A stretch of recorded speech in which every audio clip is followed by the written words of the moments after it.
रोहिणी ने पूछा है कि दिया जलाने का क्या महत्व है इन जनरल, और खास करके जब हम कोई व्यक्ति मर जाता है तो उसके पास में दिया क्यों जलाते हैं.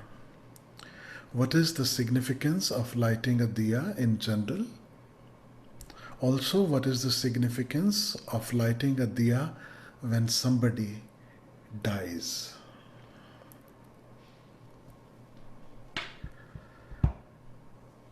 उत्तर सिर्फ रोहिणी को नहीं, सबके लिए है. सबसे कहना चाहता हूँ,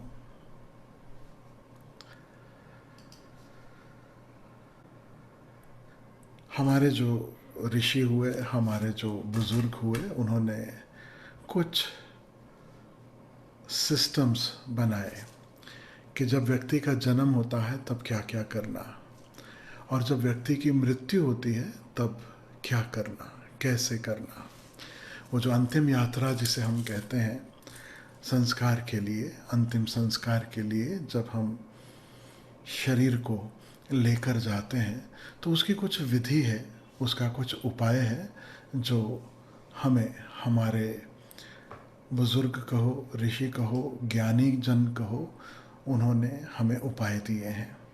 तो उन उपायों में कुछ चीज़ें हैं जो बहुत बहुत महत्वपूर्ण भी हैं, उनके बड़े गहरे अर्थ भी हैं. आज अधिकांशतः लोग चाहे एक मैकेनिकल वे में बिना जाने बिना समझे कर रहे हों, सिर्फ इसलिए कि रीति है, रिवाज है, परंपरा है, चूँकि सब करते हैं इसलिए हम भी करते हैं. इस भांति बहुत संभावना है कि बहुत सारे लोग ये उपाय करते हों, लेकिन अगर हम समझ लें तो औरों का तो पता नहीं, हमारे लिए ज़रूर आसानी होगी, हमारा ज़रूर भला होगा. और न केवल हमारा, जो भी कभी अंतर यात्रा पर निकला है, जो भी कभी इस मार्ग पर चला है, अगर उसकी मृत्यु होती है और उस समय हम कुछ उपाय करते हैं तो उसकी भी सहायता हो सकती है. खासकर उनकी जो मुक्ति के बहुत करीब हैं, जिन्होंने साधना की है, जो अपने भीतर उतरे हैं, जिन्होंने कुछ न कुछ ध्यान की अपने भीतर झलक पहले से पाई है.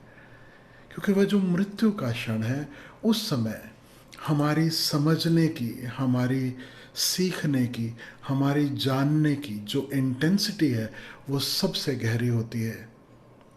आपने भी देखा होगा कि अभी लॉकडाउन, कोरोना, इस सब के चलते जो भी लोग ध्यान के मार्ग पर चल रहे हैं, उनको ध्यान में और ज़्यादा गति हो रही है, उनको और ज़्यादा इंटेंसिटी, एक प्यास अपने भीतर महसूस हो रही है.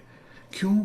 जब जब हमें लगता है कि मृत्यु नज़दीक है, हमारे सारे एंटीनास जो हैं वो खड़े हो जाते हैं. हमें तब तब ये एहसास होने लगता है कहाँ कहाँ हम अपना समय व्यर्थ गंवा रहे हैं, क्या हमारे लिए महत्वपूर्ण है. बहुत सारे छोटे छोटे लड़ाई झगड़े अगर मृत्यु नज़दीक हो तो कोई मायने नहीं रखते. बहुत सारी समस्याएं जब मृत्यु नज़दीक होती है तो बिल्कुल भी मायने नहीं रखती. बहुत सारी इच्छाएं, बहुत सारी कामनाएं जो साधारणतः हमारा सारा समय ले लेती हैं, पूरा समय हमारे विचारों में छाई रहती हैं, उनके कोई अर्थ नहीं रह जाते. मृत्यु की बात नहीं, केवल आप कभी साधारणतः बीमार भी पड़े हों. देख, तो जब आप बीमार हो तब न टीवी देखने का दिल करेगा, न मूवी का दिल करेगा, न बहुत तेज मसाले वाले खाने खाने का मन होगा. अपने आप से जो हमारी जीवन ऊर्जा है वह अंतर्मुखी होना शुरू हो जाती है, सेल्फ हीलिंग में लग जाती है, सेल्फ प्रिजर्वेशन में लग जाती है. और इसी सेल्फ प्रिजर्वेशन का एक बहुत बड़ा हिस्सा है स्वयं को अमृत रूप में जानना, पहचानना. सामान्यता हमारी जो समझ है वह हमारी देह को ही सब कुछ मान रही है. I am the body, I am the thoughts that I think, I am nothing but a bundle of my emotions and my feelings. बस इसी तरह से जीवन चला जाता है।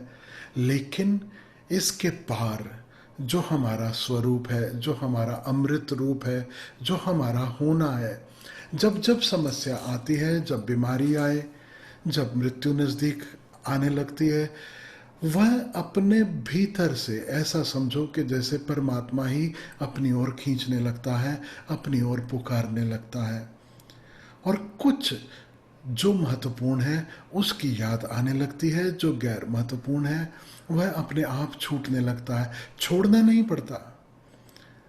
आपने कभी नोटिस किया, आप बीमार हैं तो आप सिगरेट भी नहीं पी सकते, शराब भी नहीं पी सकते। जब आप स्वस्थ हैं, एकदम मस्त हैं, जब जीवन ऊर्जा इतनी भरी हुई है और आपको लगता है कि अभी तो जीना है बरसों। जानते हो ना कबीर साहब का दोहा, जो कबीर साहब ने नहीं कहा लेकिन हम सब ने बना लिया है, आज करे सो कल कर, कल करे सो परसों, इतनी जल्दी क्या है प्यारे, जब जीना है बरसों। सुना है ना आपने पहले। ये कबीर साहब के दोहे को हमने अपने जीवन में जिस ढंग से उतारा है, ये वो रूप है, बिगड़ा हुआ रूप। लेकिन जब भी यह ख्याल आता है कि बरसों जीने जैसा लग नहीं रहा, मृत्यु नज़दीक है, तब हमारी जो क्षमता है सीखने की, जानने की, अपने भीतर उतरने की, और गहरा जाती है। तो कोई आश्चर्य नहीं कि गौतम बुद्ध, जो सब रीति रिवाज के खिलाफ थे, गौतम बुद्ध जो किसी तरह की परंपरा को साथ में लेकर चलना नहीं चाहते थे, वो भी अपने शिष्यों को जो साधना के लिए आते, दीक्षा के पहले उन्हें कहते कि जाओ, जाकर थोड़ा समय शमशान पर बैठो, कम से कम 3 महीना रोज जाओ, थोड़ी देर शमशान पे बैठो, देखो रोज लोगों को मरते हुए, देखो रोज लोगों को वहां आकर अपने प्रियजनों को विदाई देते हुए। धीरे धीरे तुम्हारे भीतर भी मृत्यु का एहसास गहराने लगे, तुम्हें यह ख्याल आने लगे कि all that I see, all that I know is just momentary, impermanent, आज है और कल नहीं रहेगा। बहुत गहरे कारण हैं इसके, और वह कारण यही है, जब मृत्यु का एहसास होता है तो इम्परमानेंस का एहसास होता है। सब बदल रहा है, कुछ मेरा नहीं, मैं भी सदा नहीं, यह एहसास गहराने लगता है। और इसी की छाया में धीरे धीरे अपने भीतर एक खोज पैदा होती है, एक प्यास पैदा होती है कि हमने संतों को, ऋषियों को सुना है कि हम सिर्फ देह नहीं है, कहीं कोई तत्व है, महातत्व, परम तत्व, जिसे ऋषियों ने आत्मा कहा है, जो अजर है, जो अमर है, जो न बीमार होती है, न मरती है, जिसका ना कभी जन्म होता है। अब अपने भीतर उसकी प्यास जगती है, उसकी खोज। अगर अभी तक उसकी शुरुआत नहीं हुई तो बड़ी संभावना बनती है कि मृत्यु बोध के साथ वह खोज हमारे भीतर उत्पन्न हो जाए। तो जो जो उपाय हमारे संतों, सद्गुरुओं, ऋषियों, हमारे बुजुर्गों ने किए मृत्यु के समय पर, उन सब के गहरे अर्थ हैं। कुछ उपाय हैं, कुछ चीज़ें हैं जो मरने वाले को तो नहीं, हाँ पीछे जो बच गए उनके काम की हैं। ये हमारे बुजुर्गों ने उपाय दिए ताकि हम वह जो सदमा है उसे झेलने में सक्षम हो सकें। हम धीरे धीरे समझने लगे कि जीवन का यही नियम है। साधारण सी बात कहता हूँ, जैसे जब हम मुर्दे को जलाकर लौटते हैं तो एक परंपरा है कि आप रास्ते में से, शमशान से बस निकलते निकलते ही कोई एक छोटा सा तिनका उठाते हो, लकड़ी का तिनका, उसे तोड़ते हो और अपने पीछे फेंक देते हो। सूखी लकड़ी का तिनका। अब इसका कोई बहुत स्पिरिचुअल महत्व नहीं है, लेकिन बुजुर्गों ने हमें इशारा किया कि ये जो संबंध था, जब तक गीली थी लकड़ी तब तक का संबंध था, अब लकड़ी सूख गई, देह विदा हुई और देह के सारे संबंध अब समाप्त हुए।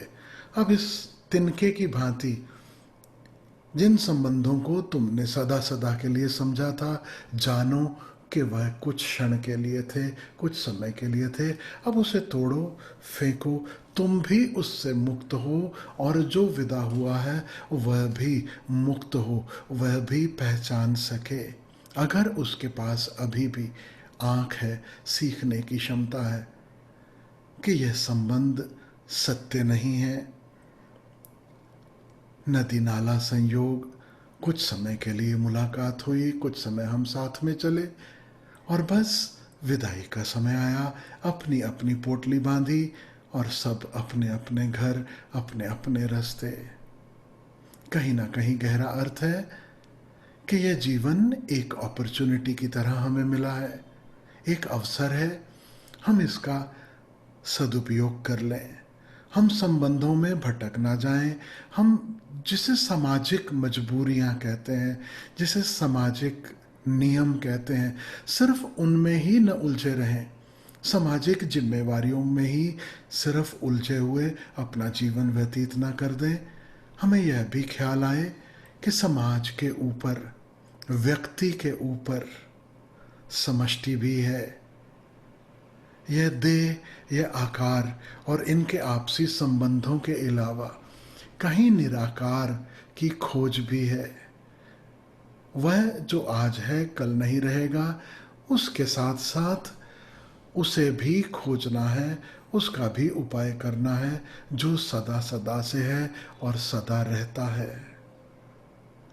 तिनका तोड़ा, ठीक, यह देह का संबंध समाप्त हुआ और मुझे कहीं याद आ जाए कि सारे संबंध बस इस तिनके की भांति हैं। मुझे उसे भी खोज लेना है जो इस तिनके की तरह क्षणभंगुर नहीं है, जो मिटाए से मिट नहीं सकता, जो तोड़े से टूट नहीं सकता। ठीक उसी भांति आज कुछ उपाय हैं। एक तो जो दिया जलाने का रोहिणी ने पूछा है, उसकी बात मैं आपसे कहूँगा। दो और उपाय जो किए जाते हैं, जो मुझे महत्वपूर्ण लगते हैं, वो भी आपसे कहूँगा। और फिर समय के साथ जैसा लगा, अगर कुछ और भीतर से आया तो वो भी आपसे शेयर करूँगा। सबसे पहले दिया जलाया जाता है, पार्थिव शरीर वहीं पड़ा है, सर के पास में दिया जलाया जाता है। सिंबॉलिक समझो, प्रतीकात्मक समझो। देह जो है वह मिट्टी के दिए की भांति है, और चेतना जो है वह जलती हुई ज्योति की भांति। वह जो ज्योत जल रही है वह हमारा वास्तविक स्वरूप है, और वो जो दिया है जिसमें ये ज्योत जल रही, जिस दिए ने इस ज्योत को सहारा दे रखा था, जिसके माध्यम से यह ज्योत प्रकट हुई, वह शरीर है। शरीर विदा हुआ, उससे कोई फर्क नहीं पड़ता, ज्योति तब भी मौजूद है। थोड़ा कठिन लगेगा इस बात को समझना, क्योंकि हम देखते हैं कि दिया बुझ जाता है यानी ज्योति बुझ गई। नहीं, ये बड़ा गलत ढंग हुआ देखने का। असली ढंग अगर देखने का हो तो आपको जो भारतीय सांस्कृतिक ढंग है बात को कहने का, उस तरह से उन शब्दों को उपयोग में लाना होगा।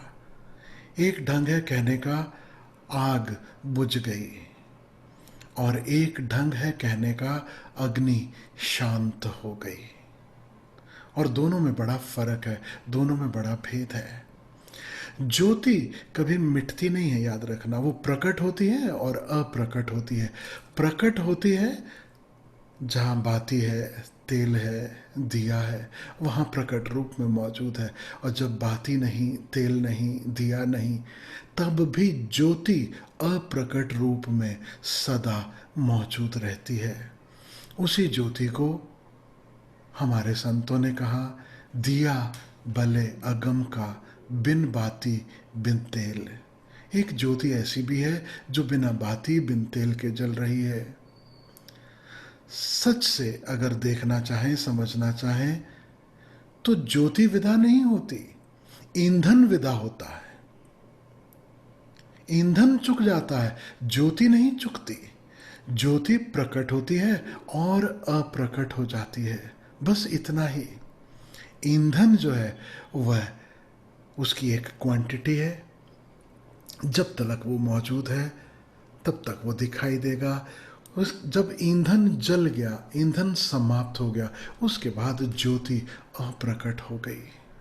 तो जिसने जीते जी ज्योति को पहचान लिया, उसके लिए मृत्यु के समय भी जब यह ज्योति अप्रकट होगी, प्रकट से अर्थ समझना, चलता फिरता शरीर महसूस होता है कि हाँ, इसके भीतर कुछ तो है जो शरीर को जला रहा, जो शरीर को चलायमान रखे है।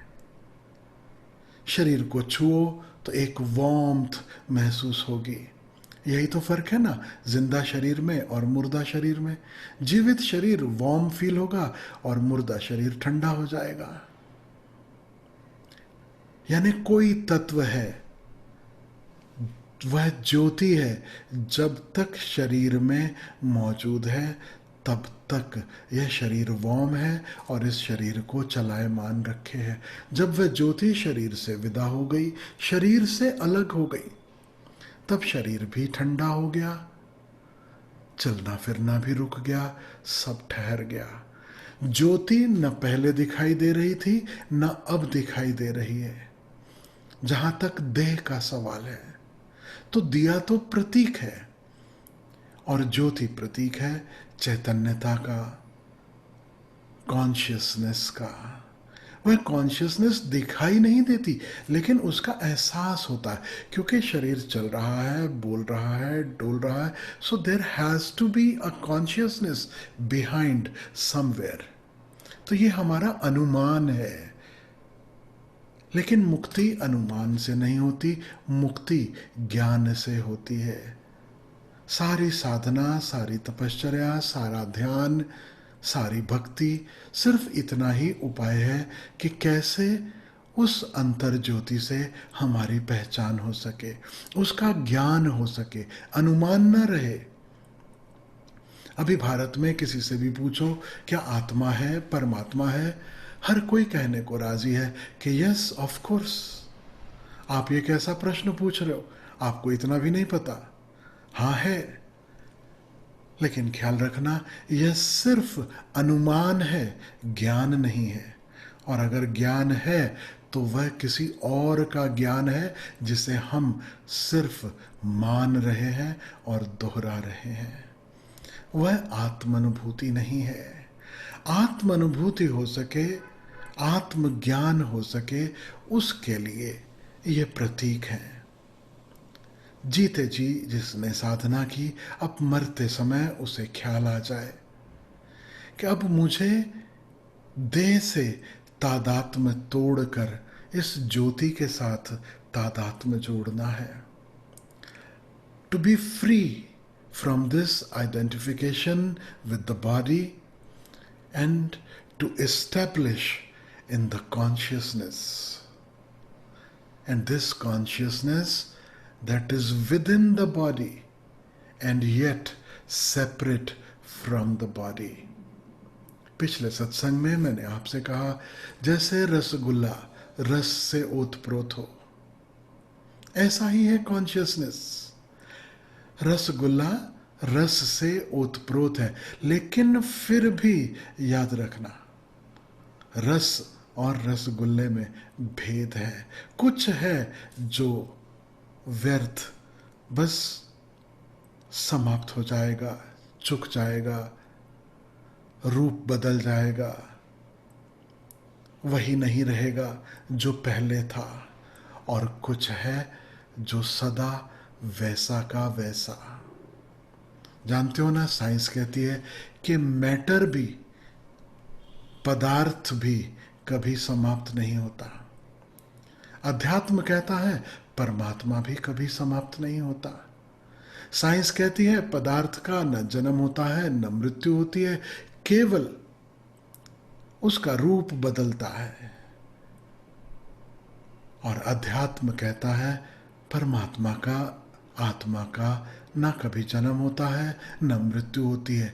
बस एक भेद है पदार्थ में और आत्मा में, परमात्मा में। पदार्थ रूप बदलता है, परमात्मा सदा सदा एक सा है। वहां कुछ भी नहीं बदलता। जहां रूप ही नहीं, वह बदलेगा कैसे? Very slight difference, do you realize? तो आत्मज्ञान का अर्थ होगा, आत्मदर्शन का अर्थ होगा, आत्मशोध का अर्थ होगा उसे खोजना, उसे पहचानने का उपाय करना जो कभी भी नहीं बदलता। शरीर निरंतर बदल रहा है, बचपन में अलग, जवानी में अलग, बुढ़ापे में अलग, कभी स्वस्थ कभी अस्वस्थ, और फिर अभी है और एक दिन नहीं है। तुम नहीं जलाओगे, तुम नहीं दफनाओगे, तो भी ये शरीर डिसइंटीग्रेट होना शुरू हो जाएगा और सारे तत्व अन्य तत्वों में मिल जाएंगे। इसका रूप पूर्णता बदल जाएगा, लेकिन भीतर कुछ ऐसा है जो कभी भी नहीं बदलता। उस परम तत्व को देखते हो ना, एक तरफ है 5 तत्व और एक तरफ है परम तत्व। उस परम तत्व को संतों ने अलग अलग ढंगों से हमें समझाने की कोशिश की।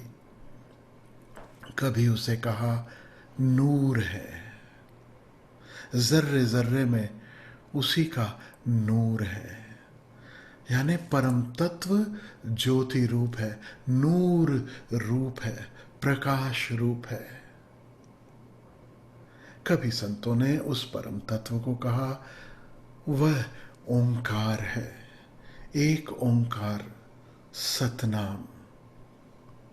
वह नाद की भांति हमारे भीतर गूंज रहा है, नाद की भांति हमारे भीतर मौजूद है। एक वाइब्रेशन है, एक साउंडलेस साउंड, वाइब्रेशनलेस वाइब्रेशन, वह हमारे भीतर मौजूद है। कभी उसे कहा वह दिव्य ऊर्जा की भांति, दिव्य शक्ति की भांति हम सब में मौजूद है। तो जितने प्रतीक हैं, याद रखना यह उसी के प्रतीक हैं। एक तरफ है दिया और ज्योति, दूसरी तरफ है एक और महत्वपूर्ण प्रतीक। जब शव यात्रा निकलती है तो सामने सामने एक व्यक्ति हाथ में घंटी पकड़कर घंटी बजाते हुए चलता है और साथ में गा रहा है राम नाम सत्य है, सत्य बोलो सत्य है। सुना होगा आपने, राम नाम सत्य है, और साथ में घंटी की चोट। यह उस एक ओंकार की बात हो रही है। राम नाम यानी परमात्मा का नाद रूप, वह परम ध्वनि जो सदा से गूंज रही है, सबके भीतर मौजूद है। उस असली नाम को पहचानने के लिए, उसकी शोध के लिए, उसकी खोज के लिए तो आज तक सभी संतों ने, सद्गुरुओं ने अपने शिष्यों को नाम दिए। किसी ने एक नाम कान में फूंका तो किसी ने 5 नाम कान में कहे। अब इनका जाप करो, इनका सुमिरन करो ताकि असली नाम प्रकट हो सके। लाओ त्सु से पूछते हो तो लाओ त्सु कहते हैं वह अनाम है, उसका कोई नाम ही नहीं। It has no name. बड़ा आश्चर्य होगा, इस्लाम में परमात्मा के 100 नाम की चर्चा है। 100 names of Allah, of God. और आप अगर खोजो, अगर आप पढ़ो तो आप पाओगे वहां सिर्फ 99 नाम दिए गए हैं। और उन 99 नामों में एक नाम अल नूर भी है, नूर यानी वह प्रकाश रूप है। जिस तरफ यह जलता हुआ दिया इशारा कर रहा है, उन्हीं नामों में एक नाम है अशहीद, यानी विटनेस, साक्षी। देखते हो ओशो अपने प्रवचनों में, गौतम बुद्ध अपने प्रवचनों में, जितने भी संत हुए, सदगुरु हुए, कहीं ना कहीं अपने वचनों में वो इस चैतन्य को साक्षी नाम देते हैं। You are not the body, you are not the mind, you are not the emotions, you are a witnessing consciousness. तुम साक्षी हो, चैतन्य हो। देखते हो कैसे सभी संतों के जो मत हैं कहीं ना कहीं जाकर मिल जाते हैं, क्योंकि इशारा उस एक ही सत्य की तरफ है। तो इस्लाम भी अनेक रूप गिनवाएगा अल्लाह के, अनेक नाम गिनवाएगा अल्लाह के, लेकिन आप पाओगे कि 100 नाम पूरे नहीं हैं, केवल 99 हैं।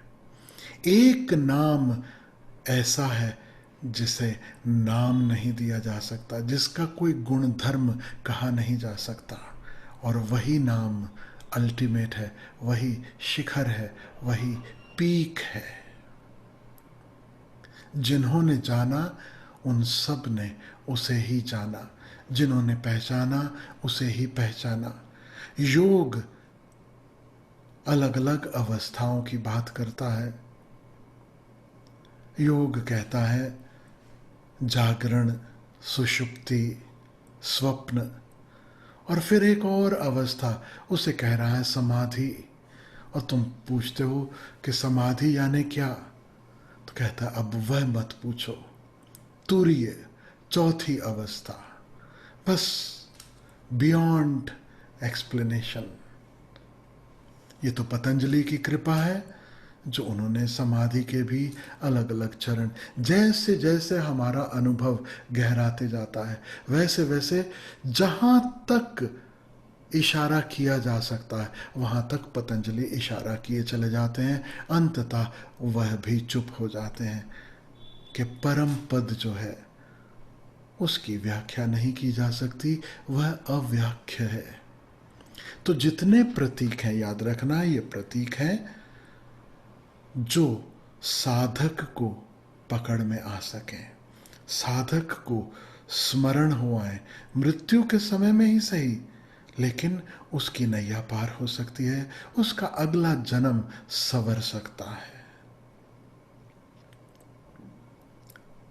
मैं पीछे कुछ साल पहले ऋषिकेश गया, माँ साथ में थी और एक छोटा सा ग्रुप था साथ में, बहुत प्यारे प्यारे लोग, और वहाँ पे महाआरती होती है देव दिवाली पर। तो देव दिवाली, एक तो दिवाली है, दिवाली आपको ख्याल में अमावस को होती है, फिर एक देव दिवाली आती है, कार्तिक पूर्णिमा, जब देवता हमारे शास्त्रों के अनुसार वापस पृथ्वी पर लौटे।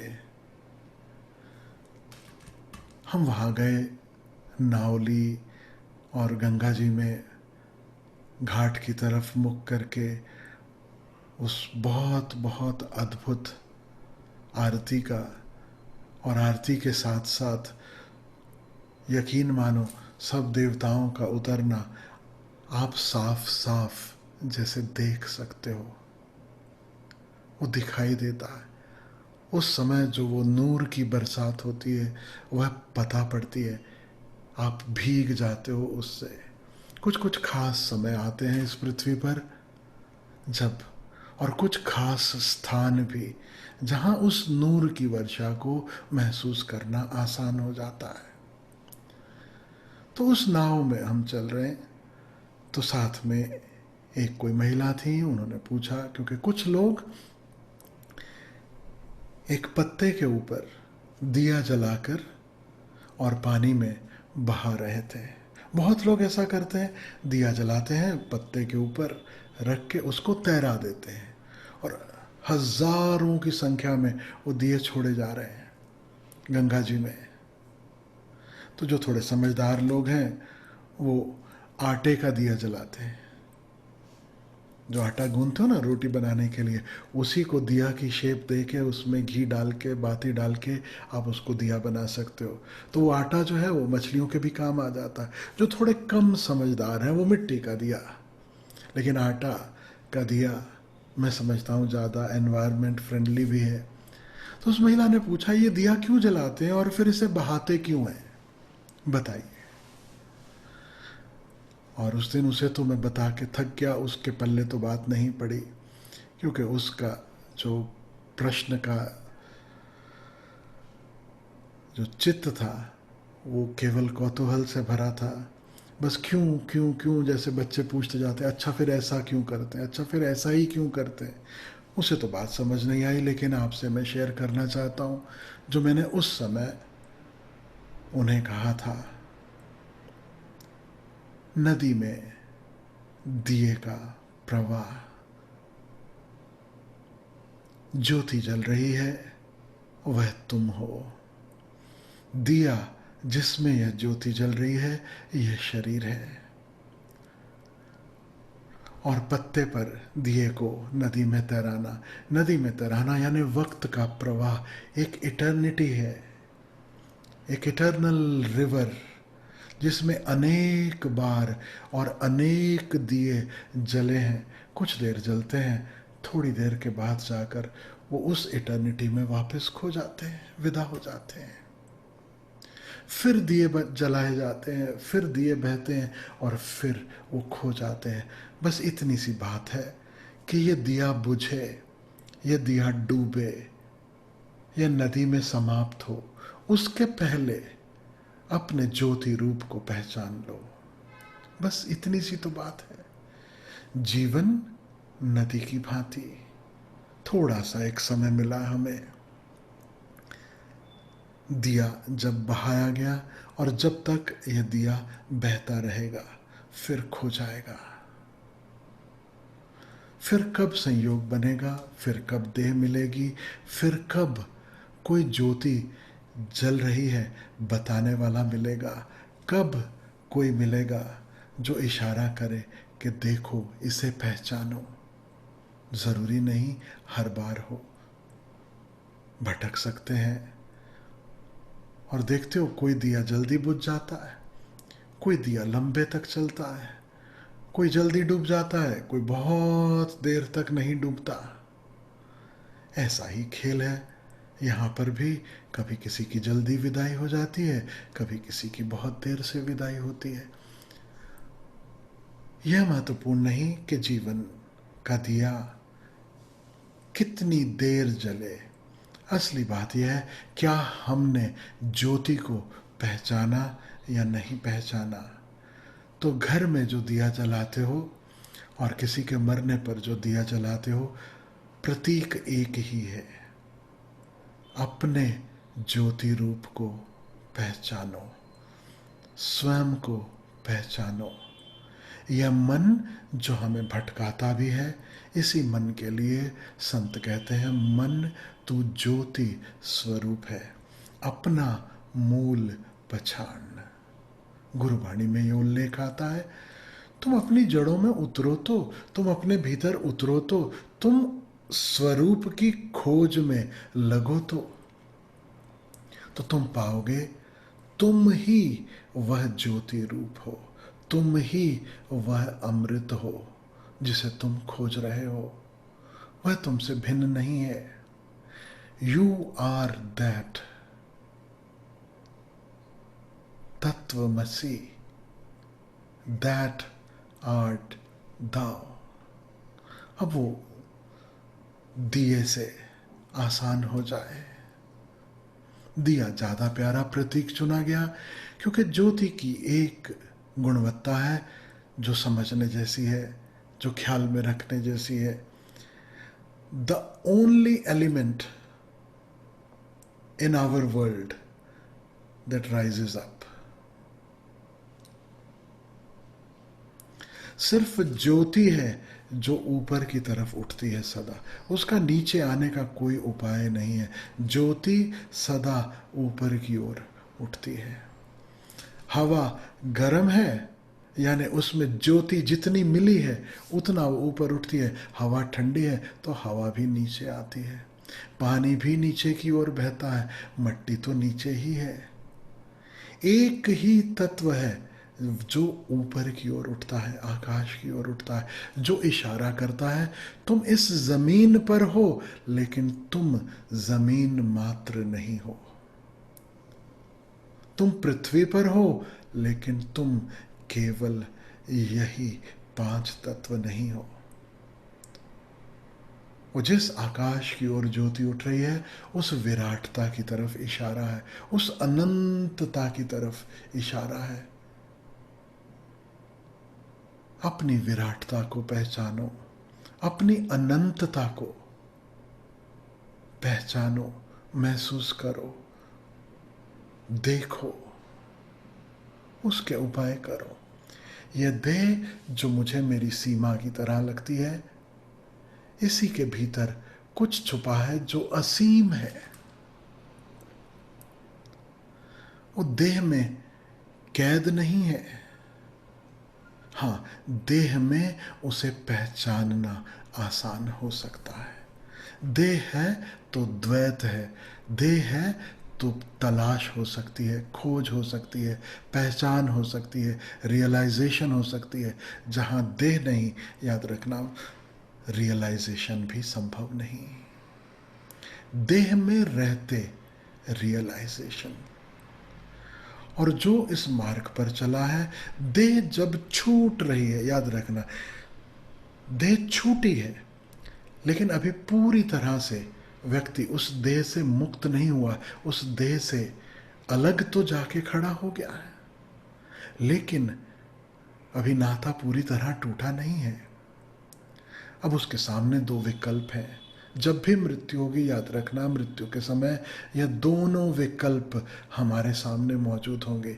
एक विकल्प है उलझने का और एक विकल्प है उलझाव से पार होने का, उलझाव के साक्षी होने का, उलझावों से मुक्त होने का। अंतिम मौका परमात्मा देता है। तो अगर हम देह में उलझे हैं तो मृत्यु के समय भी देह के उलझाव आकर घेरेंगे सबसे ज्यादा। अगर हम मन में उलझे हैं तो मृत्यु के समय मन के उलझाव घेरेंगे। अगर हम इमोशंस में उलझे हैं तो मृत्यु के समय इमोशंस आकर घेरेंगी। अब वहां पर विकल्प है, हम इन उलझाव में उलझ जाए और फिर नए जन्मों की यात्रा में निकल पड़े, या हम साक्षी होकर देख पाए कि ये उलझाव अलग है और मैं अलग हूं। देह अलग है, मैं अलग हूं। विचार अलग है, मनोकामनाएं अलग है, मैं अलग हूं। इमोशंस, फीलिंग्स, इसके प्रति प्रेम का भाव, इसके प्रति शत्रुता का भाव, इसके प्रति शुभ भाव, इसके प्रति अशुभ, द्वेष इत्यादि का भाव, ये सब अलग हैं और मैं अलग हूं। तब संभावना है कि हम मुक्ति के और निकट आ जाएं। तब संभावना है, वहां से द्वार खुलेगा कि हम बहुत जन्मों तक भटकेंगे या ऐसा जन्म मिलने की संभावना बने जहां से गति और सरल हो सके। और कोई बिल्कुल अगर मुक्ति के कगार पर ही है और मृत्यु का समय है तो याद रखना, मरते मरते मुक्त हो सकता है। इसी के उपाय तिब्बत में बारदो के नाम से प्रचलित हैं। बारदो एक प्रोसेस है कि जब व्यक्ति मरता है तो उसे लगातार उस प्रोसेस में से गुजारा जाता है। अभी मरा नहीं है, मृत्यु की शुरुआत हुई है, बस पता है कि अब मरण शैया पर है, अब बात समाप्त हो जाएगी। तब से वह प्रोसेस शुरू हो जाती है। एक गाइड है जो गाइड कर रहा है, क्योंकि गाइड के साथ यह जो यात्रा है यह आसान हो जाती है। और गाइड कैसा हो? या तो नोन हो, जिस पर श्रद्धा हो, या वह गाइड ऐसा हो जिसने स्वयं जाना हो, वो सिर्फ शास्त्र को दोहरा न रहा हो। तो सभी धर्मों में कुछ ना कुछ उसी तरह की प्रोसेस है। खास तरह के कलमा पढ़ी जाएंगी, खास तरह के मंत्र पढ़े जाएंगे, गरुड़ पुराण सुनाया जाएगा, इत्यादि इत्यादि। मरने के बाद भी कुछ दिन तक जो प्रोसेस चलता है, ताकि जो व्यक्ति मर चुका है वह अभी भी सुन सकता है, महसूस कर सकता है, और मुक्ति के द्वार अभी भी खुले हैं। तो जैसे ही व्यक्ति की मृत्यु हुई, उसके बगल में उस दिए को जलाना, वो दिया निरंतर जलता रहे सर के पास। अब ये जो जीव है शरीर में से निकलकर सब देख रहा है, वो रोने धोने वाले सगे संबंधियों की जगह अगर कहीं नजर उस दिए पे पड़ जाए और उस ज्योति में वो लय हो जाए तो बात बन सकती है, ख्याल भर आ जाए, I am not this, I am not that, I am the eternal light. फिर शव यात्रा निकलती है तो वो घंटी बज रही है, राम नाम सत्य है। अभी भी ख्याल में आ जाए, अभी काम में मत उलझो, अभी संबंधों में मत उलझो, अभी शरीर के भोग में मत उलझो। जहां भी तुम उलझे हो, जो भी तुम्हारे भीतर चल रहा है, वो घंटी बज रही है बार बार एक लय में, और राम नाम सत्य है। सत्य, सत्य की पहचान कर लो। अभी भी हो सके तो सत्य से जुड़ जाओ, और वह सत्य जो ओंकार स्वरूप है, उसी का प्रतीक तो घंटी है। वो जो घंटी की ध्वनि है वो उसी नाद का तो प्रतीक है। मंदिर में लगी घंटियां, मस्जिदों पर दी जाने वाली अजान, गिरजाघर में बजने वाली घंटियां, ये सब उस नाद का ही तो प्रतीक है। जब तुम घंटी कान में सुनाई दे और कहा जाए राम नाम सत्य है, तो जिनकी तो दीक्षा हो गई राम नाम में, याद रखना, उनकी तो तुरंत घंटी बज जाएगी। यस, दिस इज इट, अब इससे जुड़ना है। लेकिन जिसने राम नाम को जाना नहीं, जिसकी कभी दीक्षा ना हुई, अब वह सोचेगा, अब उसके लिए जुए जैसा है। कितनी तैयारी है, कितनी ओपननेस है, कितना उलझाव कम है, शायद उसकी भी घंटी बज जाए तो बज जाए। जिसने जीते जी अपने भीतर उस नाद में डूबना, स्वयं को छोड़ना सीख लिया, जिसने जीते जी अपने भीतर के प्रकाश को जाना, अपने भीतर की रोशनी में स्नान किया, उसके लिए दिया तुरंत कोई भी उलझाव हो खींच कर अपनी ओर ले आएगा। This is the truth, be here. यहां लौटो। और जिसको गुरु है, याद रखना, गुरु का सहारा है। गुरु भी मौजूद होगा जब देह छूटेगी, इशारा करेगा, यहां लौटो, अपने में लौटो। अब ये सब फिक्र छोड़ो, ये सब झंझट छोड़ो। खेल लिया बहुत, जैसे खेलते हैं ना हम लोग, बच्चे खेलते हैं नदी किनारे, समंदर किनारे, रेत के घर बना रहे हैं, मिट्टी के घर बना रहे हैं, खिलौने हैं, एक दूसरे के साथ लुका छिपी खेल रहे हैं, अंधेरा होने लगता है, शाम हो आई, माँ आवाज़ देती है, चलो घर लौटो, और तुम सारे खेल छोड़कर घर लौटते हो। माँ बुला रही है। गुरु भी तो माँ है। उस समय गुरु पुकारता है, लौट आओ, घर लौट आओ, अपने घर लौट आओ, अपने भीतर लौट आओ।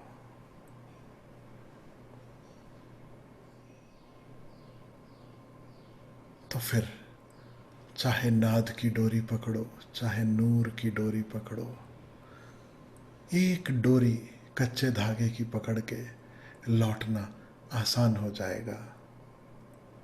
एक और प्रोसेस मृत्यु के समय होती है। मैं आपसे कहूं, जो अग्नि देने वाला है वह अपने कंधे पर मटका लेकर चलता है। आधा पानी भरा है मटके में, मटका लेकर उस शव के आसपास चक्कर लगाता है और फिर उस मटके को फोड़ दिया जाता है। मटका टूटा, बिखर गया, पानी फैल गया। प्रतीक है, you are not the container, you are the content. तुम पात्र नहीं हो, तुम वह हो जो इस पात्र में समाया है।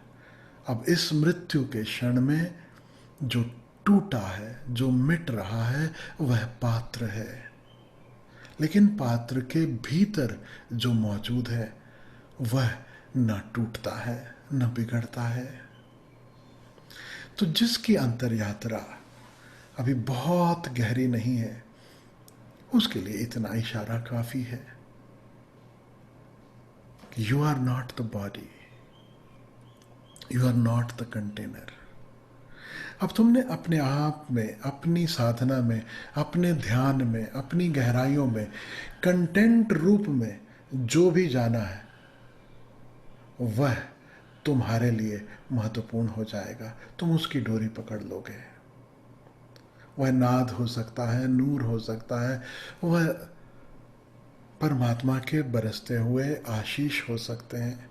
वो जो 99 नाम है ना, वो 99 गुण अल्लाह के, वह रहीम है, वह करीम है।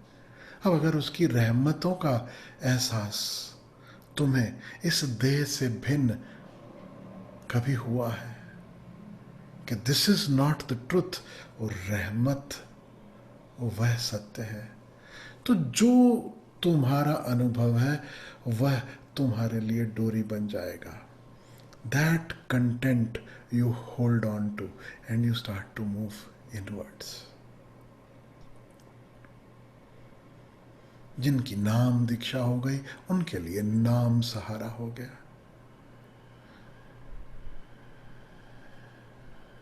और जो ज्ञानी जन है, जो बिल्कुल करीब है, जिन्होंने बहुत, जिसे कह सके सतोरी जैसा अनुभव किया है, एक मिनी एनलाइटनमेंट जैसा, कि बिजली कौंधी झलक मिली बहुत गहरी, उस झलक में जहां सब शून्य हो गया, सब मिट गया, सब खो गया, उसके लिए भी इशारा है कि मटका तो टूटा, जो जल है उसमें वह भी बिखरा, लेकिन मटके के भीतर का शून्य, जो बाहर विराट शून्य है, उसके साथ एक हो गया। बात समाप्त हो गई। ज्योति ज्योत रली, जल का जल हुआ राम। ज्योति ज्योति में मिल गई, जल जल में मिल गया, मिट्टी मिट्टी में मिट्टी हो गई, सब तत्व अपने में समा गए, संपूर्ण थिया राम। और वह परम तत्व, वह राममय हो गया। समाप्त हो गई बात। तो ऐसे बहुत से प्रतीक हैं, क्योंकि उनकी चर्चा चल रही है तो थोड़ा आपसे यह भी शेयर कर दूं कि आप अगर कभी जाते हो किसी शव यात्रा में या अदरवाइज शमशान में, तो ओशो ने जो निर्देश दिए हैं, ओशो ने जो कहा है, जो हमें सिखाया, वो मैं आपसे शेयर करना चाहता हूँ। ओशो के शिष्यों में जिसकी भी मृत्यु होती है, बाकी के जो अभी जिंदा है वो नाचते गाते हुए उस शरीर को लेके जाते हैं, उत्सव मनाते हैं, खूब परमात्मा के भजन गाते हुए, कीर्तन करते हुए, नाचते हुए उत्सव रूप में उस शरीर को विदाई देते हैं।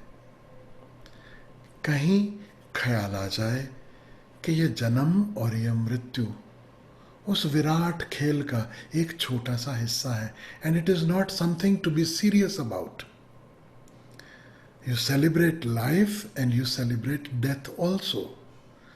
न जाने कितनी बार जन्म हुआ, न जाने कितनी बार मृत्यु पहले हुई, उसे सीरियसली न लें, लिव इट। और जिन्होंने जीते जी उत्सव में जीना सीखा है, वो मृत्यु में भी उत्सव में हो सकते हैं, उनके लिए संभावना है। ओशो ने बताया कि जब किसी की मृत्यु हो, उनके शिष्यों में से, यहाँ तक कि ओशो ने भी शरीर जब छोड़ा, क्योंकि हमें वही पता था, तो हमने उनके साथ भी वही किया। वैसे ही उत्सव मनाते हुए, कीर्तन करते हुए, गाते हुए, खूब आनंद से भरे उस शरीर को विदाई दी। लकड़ियाँ टिकाई जा रही हैं और ढोल बज रहे हैं, अलग अलग म्यूज़िक इंस्ट्रूमेंट बज रहे हैं, और गाने वाले भजन गा रहे हैं, और इतना आनंद, इतना उत्सव का वह माहौल कि कोई देखे तो उसे समझ में नहीं आए कि ये लोग कहीं पागल तो नहीं हो गए। क्या मरने पर कोई ऐसा करता है? क्या कोई अपने प्रियजन के जाने पर भी ऐसा कर सकता है?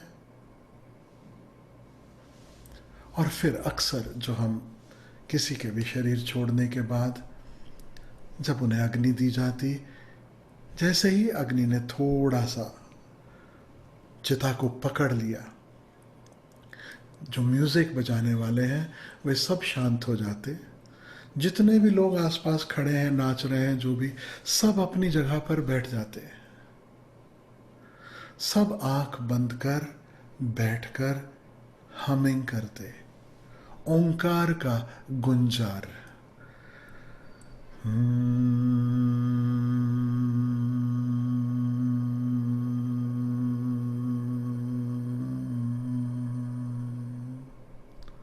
अब कल्पना करो, हजारों लोग या कभी सैकड़ों लोग या कभी 40-50 लोग जिससे विदाई देने आए हैं, उसका शरीर अभी अग्नि पकड़ना शुरू ही हो रहा है, अभी चिता ने ही आग पकड़ी है, शरीर तक अभी आग पहुंची भी नहीं, और आसपास ये सब बैठे हैं और हमिंग कर रहे हैं। और कुछ 10 मिनट की हमिंग, कोई बताने वाला नहीं, अपने आप 10-1 मिनट के बाद सब शांत, मौन, बिल्कुल मौन। पहले ओंकार की ध्वनि की गई, हमिंग की गई, वो गहराने लगे, और फिर पूर्णता मौन। अब ओंकार हमें गुंजाना नहीं है, हमें कुछ करना नहीं है, अब जो मौजूद है उसमें उतरना है, एक लेट गो है, अब उसमें स्वयं को छोड़ देना है।